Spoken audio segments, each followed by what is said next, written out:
Tungkol ho dun sa hospital arrest ni Josephine Carter. Gusto ko na siyang ituloy.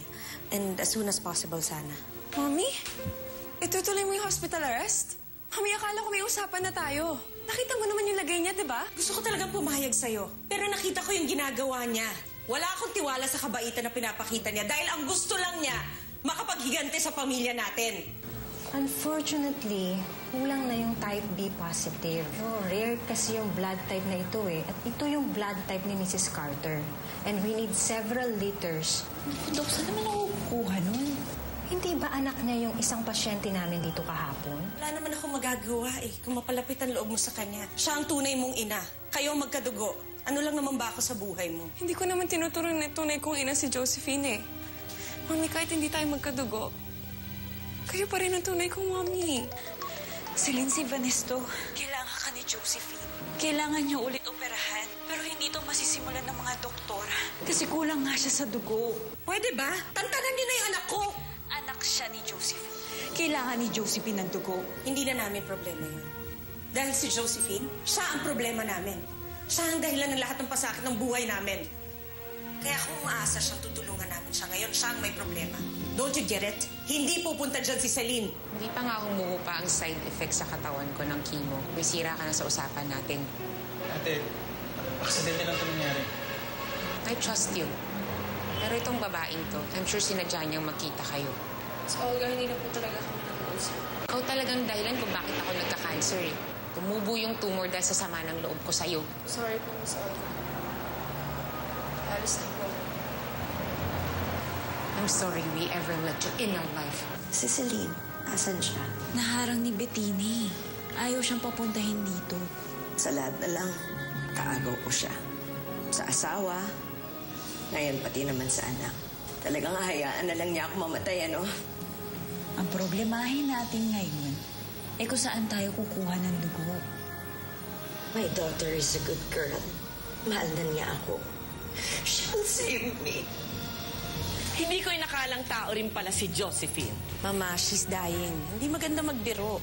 It's not enough na pagtawanan siya. Dapat tayo magsaya. Paano naman ako sasaya, Mama, kung nakikita kong nasasaktan si Celine ng dahil sa kanya? Talaga, anak, kapag kadugo mo, kahit gaano kalaki ang atraso, hindi mo matitiis. Nagigilty ako na concerned ako sa kanya. Pero hindi ko rin kayang mawala si Tita Josephine. Dahil pa namin kailangang ayusin. Gusto niya makipag-ayos. Paano namin gagawin niya kung hindi ko siya bibigyan ng dugo?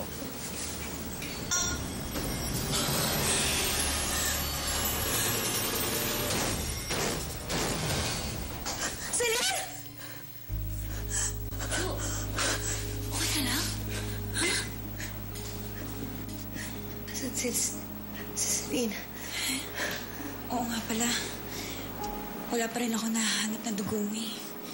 Hindi ka pa rin safe. Hindi na dadating si Celine. Tutulungan ako ng anak ko. Pupunta yun.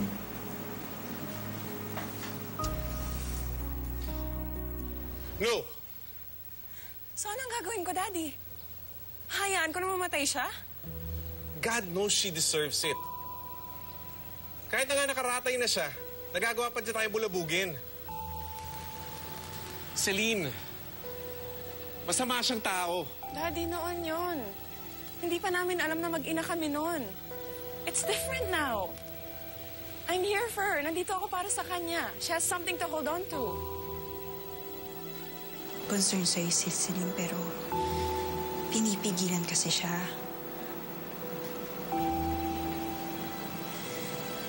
Gagawa yan ng paraan. Tutulungan ako ni Celine.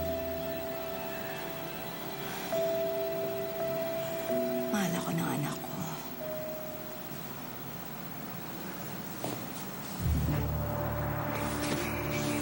Jo!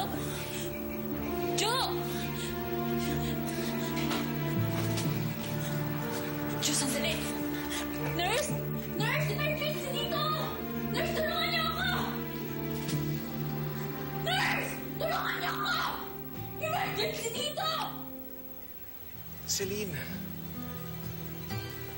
ba nagawang patawarin siya? Because we're family, Dad. At napatunayan niya yun sa akin. Kami ang pamilya mo, Celine. Tayo ang pamilya, hindi siya kasama. At kahit kailan, hindi ako mag-aaksaya ng kahit isang patak ng dugo para sa kanya.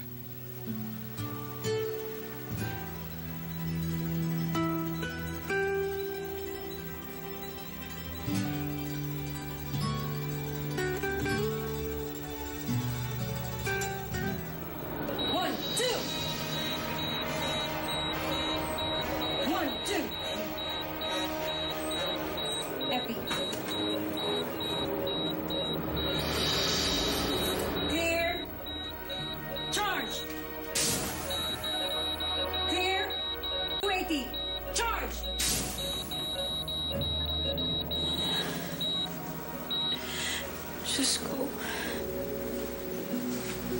Kayo na pong bahala sa kaibigan ko. Huwag niyo po siyang pababayaan. Kayo na bahala.